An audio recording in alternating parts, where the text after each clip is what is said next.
Today, Sarah and I are going to make a northern Italian specialty called Canederli Tirolesi, and that's a specialty of Trentino Alto Adige, which is in the northeastern part of Italy.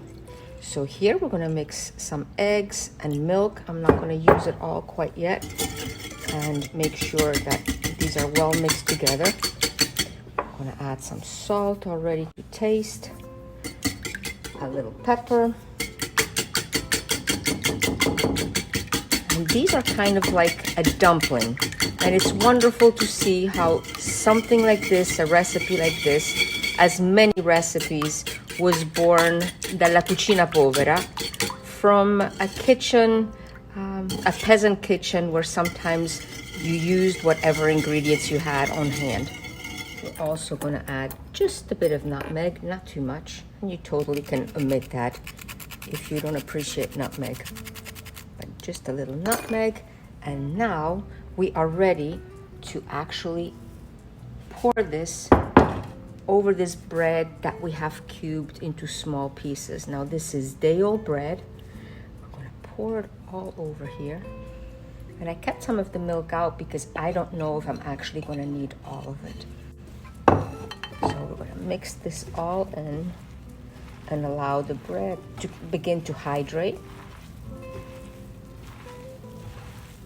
Now you see, it needs to be, of course, wet and hydrated, but not too wet. So this kind of sticks together, so we know you're at a good point. Now we're going to let this sit for probably 30 minutes so it can well hydrate. Normally, you would use just speck, but we couldn't find enough speck, so we're also going to use a little bit of pancetta. And this is a typical cured ham that you find in the northern part of Europe, like Germany, Austria, and of course in the Tirolo. We want the meat to be cut small as well, because that's going to really determine how well the Canederli can stick together. People in Trentino, bordering with Austria, also speak German, and in fact these are also called not just Canederli Tirolesi, but Tiroler Knödel. In our pan that has been preheating, we're going to put the butter as well as the onions, and we're going to put it back into the oven until the onions are nicely translucent. Once that happens, we're going to put the speck and the pancetta in here as well, and allow all the flavors to marry. We don't want it to brown too much though, and this will then also be incorporated into the bread. Let's pull them out and see. And yeah, this is a good time for us to add the speck and the pancetta. Here we go. The pancetta. Now we don't want it to brown so much that it gets too dark. So we're gonna mix all this up and place this back into the oven, and we're going to allow it to just sizzle very gently. Let's place our pan back in and allow the oven to do its magic. Let's peek. And yep, this is absolutely perfect right here. Now we're going to let this cool off and add it to the bread. We're going to get some chives and then later some parsley, and we are going to chop some of these chives up nice and thin, and this is a must inside of these dumplings. Our chives are nicely chopped, and now we're going to place them right in here, and we'll reserve some to plate these wonderful dumplings. And here is some parsley. Let's set this aside. We're going to cut out some of the harder stems, although just remember these always have a lot of flavor as well. Let's cut just a bit more even here, there, and we're going to chop these up nice and fine as well. So with a rocking motion again, with your knife resting right on this part of your fingers, you kind of crawl backwards as the knife moves closer. The parsley goes in as well. And now that the meat has cooled, we can add this as well. Oh, look at these colors. And the aroma coming from here is absolutely incredible. I wish you could smell it. We're gonna mix everything together really well. I'm gonna do it with the spoon first, and then with my hands.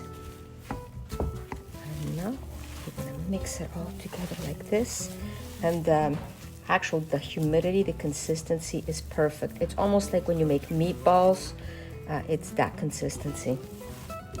Now, if it ended up being too wet, you could sprinkle just a little bit of flour, but not too much, or you could even put some breadcrumbs in it. With wet hands, it will not stick to your hands, and you can make these nice balls. Usually they're probably even a little bit bigger than this. And we're gonna place them right over here, and I will continue doing this until they're all done. Nice and compact.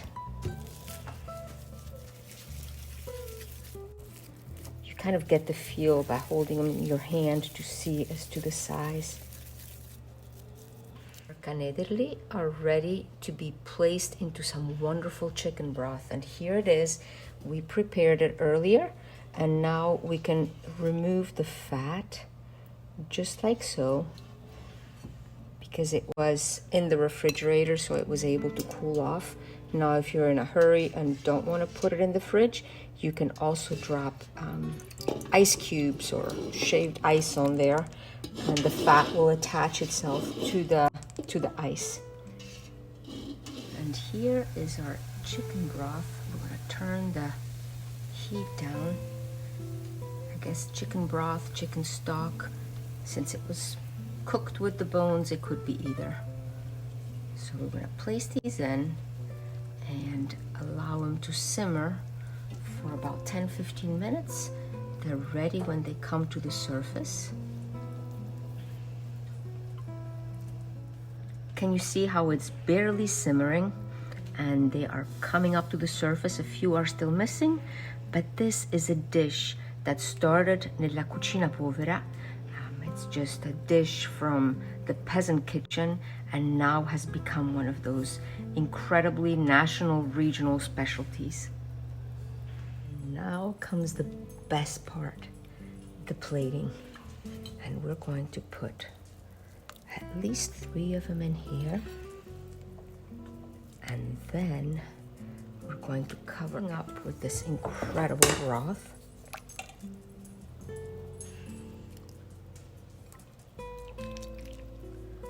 Bit more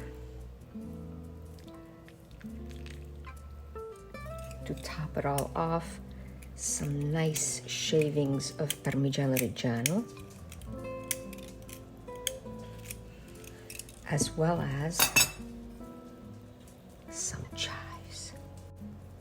And look here, we have the most incredible dish with Canederli, and I get to be the first one to taste them.